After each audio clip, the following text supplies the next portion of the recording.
जय हिंद मेरे दोस्तों, आपका स्वागत है आपके अपने YouTube चैनल प्रथम अकादमी परिवार में। मैं हूं सूरज कुमार। तो बेसिकली आज जो आपका 23 नवंबर है, इसमें जो आपका क्लास 10th का साइंस का वीकली टेस्ट होने वाला है, उसके लिए हम लोग कुछ मोस्ट इंपॉर्टेंट सब्जेक्टिव और ऑब्जेक्टिव क्वेश्चंस कवर करेंगे। तो देख लो फटाफट, आपके पास समय कम है, ये सभी क्वेश्चन बहुत ही इंपॉर्टेंट है। देख लो, सबसे पहला प्रश्न आपके पास है, सबसे पहले सब्जेक्टिव कवर करते हैं, ठीक है, उसके बाद ऑब्जेक्टिव में जाएंगे। एल्किन क्या है, इसका सामान्य या फिर रासायनिक सूत्र लिखे जो बोलना चाहते हो, ठीक है। और 3 कार्बन परमाणु वाले एक एल्किन की संरचना सूत्र लिखे हैं, ठीक है। तो आपको एग्जाम्पल भी देना उसके संरचना सूत्र के साथ, ठीक है। तो देखो, सबसे पहले जानते हैं कि एल्किन क्या होता है। देखो, एक होता है एल्केन, एक होता है एल्किन और एक होता है एल्काइन। तो सबसे पहले जान लेते हैं क्वेश्चन में जो पूछा है एल्किन के बारे में। देखो, तो वे असंतृप्त हाइड्रोकार्बन जिसमें 2 कार्बन परमाणु आपस में द्वि रासायनिक बंध द्वारा जुड़े होते हैं, उसे क्या कहते हैं, एल्किन कहते हैं। अगर एल्काइन पूछे जो कि तीसरे नंबर वाला आता है, ठीक है, तो सब कुछ सेम लिखना। वैसे असंतृप्त हाइड्रोकार्बन जिसमें 2 कार्बन परमाणु आपस में, खाली 2 की जगह पे 3 कर देना, ठीक है, 3 रासायनिक बंध द्वारा जुड़े होते हैं, उसे क्या कहते हैं हम लोग, एल्काइन कहते हैं। और अगर एल्केन पूछे तो भाई साहब थोड़ा सा चेंज करना पड़ेगा, यहाँ पे असंतृप्त की जगह पे संतृप्त कर देना, यानी कि वैसे संतृप्त हाइड्रोकार्बन, ठीक है, जिसमें 2 कार्बन परमाणु आपस में यहाँ पे एकल कर देना, ठीक है, एकल रासायनिक बंध द्वारा जुड़े तो उसे क्या कहते हैं हम लोग, एल्केन कहते हैं। तो एल्केन में सिंगल बॉन्ड होता है, एल्किन में आपको जो क्वेश्चन पूछा है उसमें डबल बॉन्ड होता है, और एक अल्काइन होता है जिसमें ट्रिपल बॉन्ड होता है। ये चीजें याद रखिएगा, ठीक है। और एल्कीन जो कि क्वेश्चन में है, और जो एल्काइन होता है, ये दोनों जो होता है ये असंतृप्त में आता है, और जो आपके पास एल्केन होता है ये संतृप्त हाइड्रोकार्बन में आता है। अच्छा, कोई पूछा है एल्किन का सामान्य सूत्र तो क्या आता है, CnH2n होता है। एल्काइन का CnH2n-2 होता है, और एक होता है एल्केन जो कि संतृप्त हाइड्रोकार्बन होता है, फर्स्ट वाला, जिसको हम क्या बोलते हैं, CnH2n+2। अच्छा, एक एग्जांपल भी पूछा तो देख लो, 3 कार्बन परमाणु वाले एल्केन की संरचना सूत्र C3H6 होगा, ठीक है। जैसे कि इसका संरचना देख सकते हो, यहाँ पे 3 को कार्बन है, बीच में 2 कार्बन के बीच में देख सकते हो डबल बॉन्ड है, और बाकी सब खाली एक करके हाइड्रोजन लगा दिया गया है, मतलब एक करके मतलब उसकी वैलेंसी के हिसाब से, ठीक है। तो ये संरचना सूत्र हो गया। अब एक क्वेश्चन बहुत इंपॉर्टेंट उभर के आता है, जो कि हर एग्जाम के लिए इंपॉर्टेंट होता है, खासकर वीकली टेस्ट के लिए भी इंपॉर्टेंट है।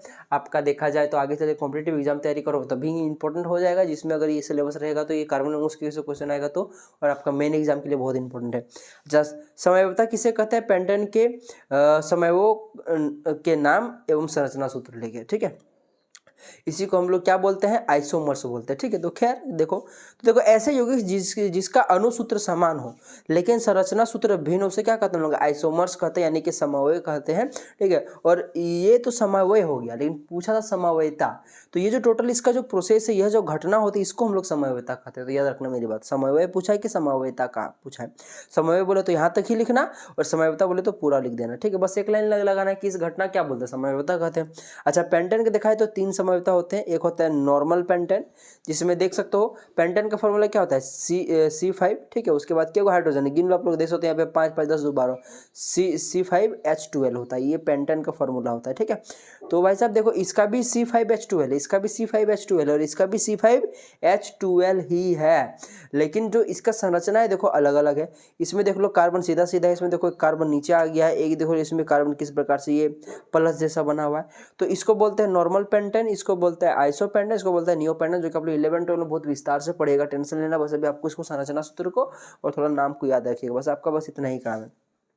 हाइड्रोकार्बन क्या है, संतृप्त और असंतृप्त हाइड्रोकार्बन में अंतर स्पष्ट करें। देखो हाइड्रोकार्बन क्या होता है, कार्बन देखो हाइड्रोजन एवं कार्बन से बने यौगिक को ही क्या बोलते हैं हम लोग, हाइड्रोकार्बन कहते हैं। जैसे CH4 जो कि मेथेन होता है, ये बहुत ही देखा जाए तो इंपॉर्टेंट गैस होता है, हम लोग इसको ईंधन के रूप में, खाना बनाने के रूप में, बहुत तरह की चीज़ों में ये इसको एक अवयव के रूप में यूज करते हैं, ठीक है। खैर चलो, और एक होता है C2H6, एक क्या बहुत करोड़ लाखों होते हैं, ठीक है। तो ये सब ही एक बोलना गलत होगा। अच्छा, संतृप्त हाइड्रोकार्बन के कुछ देखा जाए और असंतृप्त हाइड्रोकार्बन में क्या अंतर है, तो देखो मैं जितना बोल रहा हूँ बस उतने ध्यान देना, ठीक है। यहाँ पे ज़्यादा कुछ लिखा हुआ है, इसमें आपको ज़्यादा ध्यान नहीं देना है। सबसे पहले आपको लिखना है कि संतृप्त हाइड्रोकार्बन जो होते हैं इसमें एकल अवंध पाया जाता है। अब इधर जो असंतृप्त हाइड्रोकार्बन लिखिएगा, इसमें क्या लिखिएगा, असंतृप्त हाइड्रोकार्बन में 2 या 3 अवंध पाया जाता है, ये चीज़ लिखिएगा, यहाँ वाला मत लिखिएगा, ठीक है। उसी प्रकार से एक आइए, अच्छा इसमें जैसे कि एल्केन शामिल है, जाहिर सी बात है एल्केन को हम लोग सिंगल बॉन्ड में रखते हैं, जो कि हमारा संतृप्त हाइड्रोकार्बन होता है, और इसमें एल्किन और अल्काइन आता है, ठीक है। और थोड़ा सा सुगंधित हाइड्रोकार्बन, बात सब बेसिकली एल्किन अल्काइन में ही आता है, ठीक है। तो आप लोग चाहो तो लिख सकते हो, वरना खाली एल्किन और अल्काइन लिख देना, काम चल जाएगा, ठीक है। अच्छा, ये वाला नहीं लिखना होगा आपको, ठीक है, क्योंकि ये एक्सेप्शन हो सकता है, हो भी सकता है, नहीं भी हो सकता है, ठीक है। 3 नंबर वाला छोड़ दो, 4 नंबर लिखो कि ये कम क्रियाशील होता है, ये लिखना अच्छा से रहेगा। और इसमें भी 4 नंबर लिखना है कि ये अधिक क्रियाशील होता है, ठीक है। असंतुलित हाइड्रोकार्बन अधिक क्रियाशील होता है। अब देखो सबसे पहली बात कि जो यहाँ पे 5 नंबर वाला है ये बहुत इंपॉर्टेंट चीज़ हो जाती है और इसको याद भी रखिएगा, ऑब्जेक्टिव में कई बार आया है, ठीक है।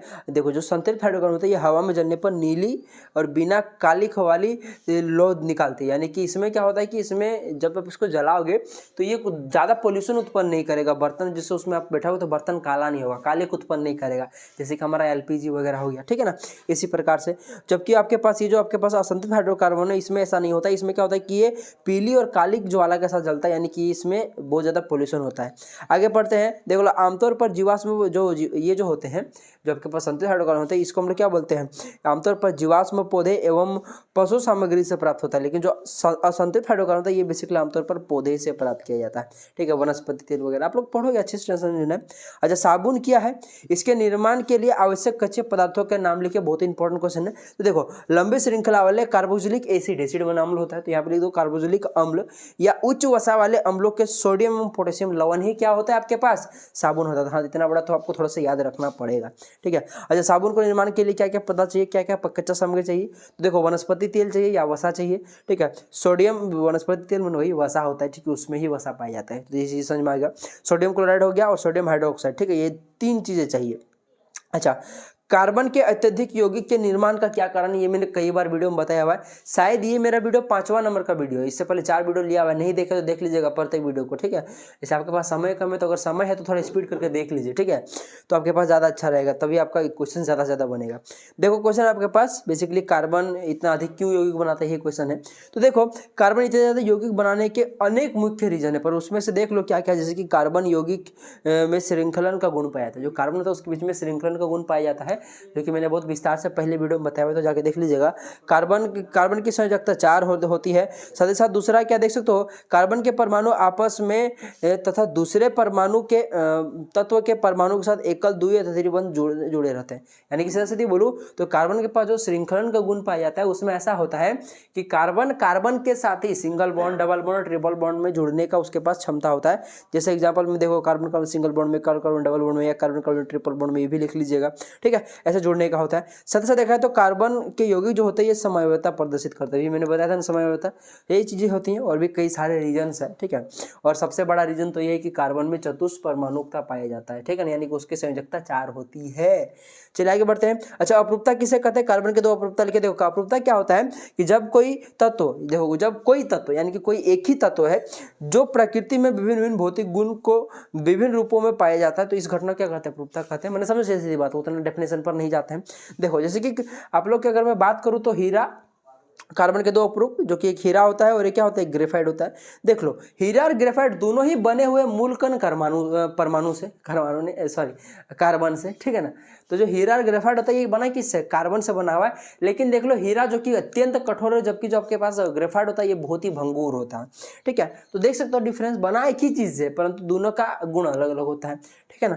तो यही चीज़ क्या होता है, आपका अपरूपता होता है, चीज़ें याद रखिएगा बात। और ये बहुत ही बार ऑब्जेक्टिव में आया हुआ प्रश्न है अपरूपता से रिलेटेड। अच्छा उपार्जित लक्षण क्या है बताओ, तो देखो उपार्जित लक्षण क्या होता है कि वे लक्षण जिसे जीव अपने जीवन काल में अर्जित करता है उसे क्या कहते हैं, उपार्जित कहते हैं, ठीक है ना। ये वंशानुगत नहीं होता है, ठीक है ना, ये अपने जीवन काल में अर्जित करता है उसे क्या कहते हैं, उपार्जित कहते हैं। जैसे कि आपका ज्ञान, ठीक है ना, आप कितना ज्ञान, आप लोग कितना पढ़े हो, ये कोई जरूरत थोड़ी कि आप ज्ञानी हो तो आपका बेटा भी ज्ञानी होगा, आपका बेटा भौड़ भी निकल सकता है, ठीक है। चलो अब उपार्जित लक्षण के कुछ गुण के बारे में जान लेते हैं, क्योंकि क्वेश्चन अब ये भी आ सकता है कि उपार्जित लक्षण के क्या गुण है, ठीक है। तो देखो ये लक्षण जीवों द्वारा अपने जीवन में प्राप्त किया जाता है। ये ऐसा नहीं कि जीन द्वारा आता है, ये वंशानुगत नहीं होता, ये जीव जो होता है अपने जीवन में प्राप्त करता है। और ये जो जनन कोशिका के DNA जो होता है इसमें कोई अंतर नहीं लाता, जाहिर सी बात है, क्योंकि वो उपार्जित लक्षण है, वो अपने DNA में कोई ऐसा परिवर्तन नहीं है कि मेरे DNA से जब मेरा बेटा होगा तो मेरा बेटा भी बहुत तेज होगा, ऐसा नहीं हो सकता है, ठीक है। तो ये DNA में कोई असर नहीं लाता। अगर DNA में असर लाता, प्रभावित करता, तो फिर अगर अभी इंटेलिजेंट हूँ तो मेरा बेटा भी इंटेलिजेंट होता, ठीक है, ऐसा हो सकता है। चलिए ये अगली पीढ़ी को वंशानुगत असंतुलित नहीं करता, अभी मैंने आपको बताया। तो देखो ये जैव विकास में सहायक नहीं, जाहिर सी बात है जैव विकास में सहायक नहीं करेगा, ठीक है। अच्छा उदाहरण के लिए आप लोग यहाँ पे पढ़ सकते हो। खैर चलिए आगे बढ़ते हैं। अच्छा देखो कुछ हम लोग देखा जाए तो इसी टाइप के कुछ डायरेक्टली हम लोग क्या करेंगे, ऑब्जेक्टिव क्वेश्चन पर आते हैं। देख लो यहाँ पे ऑप्शन नहीं है, मैं डायरेक्ट आपको आंसर बताता हूँ, ठीक है। ये ऑब्जेक्टिव टाइप का ही मैं गिनती करता हूँ मैं, ठीक है। देख लो लिया है कि जीव विज्ञान की वह शाखा जिसके अंतर्गत विभिन्नता तथा अनुवांशिकता का अध्ययन किया जाता है वो क्या कहलाता है, तो अनुवांशिकी कहलाता है। ठीक है। अच्छा, प्राकृतिक चयन का सिद्धांत किसने दिया था, डार्विन ने दिया था। ये सब मैंने पढ़ाया हुआ है पहले भी, लेकिन मैं रिपीट कर देता हूँ क्योंकि ये बहुत इंपॉर्टेंट है। पर कुछ कुछ इसमें ऐसा प्रश्न जो नहीं पढ़ाया, जैसे कि ये क्वेश्चन हो गया। ठीक है। और पहले वाला प्रश्न, ये तीसरा वाला क्वेश्चन भी नहीं बताया था। लिखा है कि किन ऊतकों में उत्पन्न परिवर्तन वंशानुगत नहीं होता है। तो देख लो, जो कायिक ऊतक होता है इसमें उत्पन्न परिवर्तन वंशानुगत नहीं होता है। ठीक है। अच्छा, डीएनए का पूर्ण रूप ये भी मैंने नहीं बताया था, तो ये देख लो, डीऑक्सीराइबोज न्यूक्लिक अम्ल होता है। आरएनए का भी नहीं बताया था, आरएनए का फुल फॉर्म क्या होता है, तो राइबोज न्यूक्लिक अम्ल होता है। तो इस प्रकार से कुछ मोस्ट इंपोर्टेंट हम लोगों ने क्वेश्चंस कर लिया। आई होप कि वीडियो पसंद आया होगा। अच्छा, एक बच्चा ने कमेंट किया था कि सर इस बार आपका कहाँ से क्वेश्चन आएगा। तो देखो बाबू, आपका वीकली टेस्ट के सिलेबस के अकॉर्डिंग जो आपका अनुवांशिकता वाला चैप्टर है, और जो आपके पास देखा है तो कार्बन है उसके यौगिक वाला चैप्टर है, उससे क्वेश्चन आना चाहिए। पर आपको भी पता है, हमको भी पता है कि इस बार पता नहीं जो क्वेश्चन एग्जामिनर सेट करता है वो पी के सेट करता है, कैसे करता है, जहां मन तहां से क्वेश्चन डाल देता है। ये भी आप लोग 10 में हो तो 9 का भी क्वेश्चन डाल देता है, ये गलत बात है।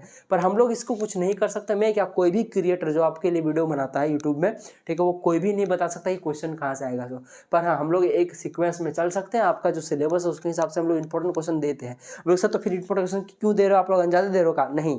हम लोग क्या करते हैं, देखो वीकली टेस्ट आपका बना है आपका बोर्ड एग्जाम में अच्छा नंबर लाने के लिए, ठीक है ना।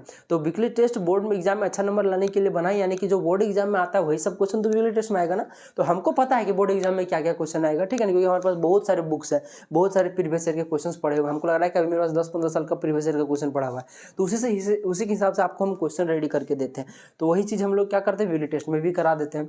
तो ये सारी चीज़ें होती है, ठीक है। ऐसा कुछ नहीं होता है कि पेपर लीक होता है हमारे पास आता है, ऐसा कुछ नहीं होता है। तो आप लोग ये कमेंट करना बंद करो कि सर पेपर कब लीक होता है। सो और ये चीज़ समझ में आया कि कहाँ से क्वेश्चन आता है। सो क्वेश्चन कहीं से भी आ सकते हैं, इसका कोई गारंटी नहीं है। परंतु हाँ, अगर आप लोग सिलेबस के अकॉर्डिंग पढ़ोगे तो आपको फाइनल एग्जाम में अच्छा नंबर आएगा। और वीकली टेस्ट में अगर नंबर खराब भी है तो कोई दिक्कत नहीं, पर फाइनल एग्जाम में आपको नंबर फोड़ना है, ठीक है। तो लोग उसी के हिसाब से टारगेट करके आपको वीडियो बनाना चाहते हैं, ठीक है। तो चलिए मिलेंगे अगले वीडियो में, तब तक के लिए जय हिंद जय भारत। और कुछ भी डाउट होगा तो कमेंट बॉक्स में जरूर कीजिएगा, ठीक है।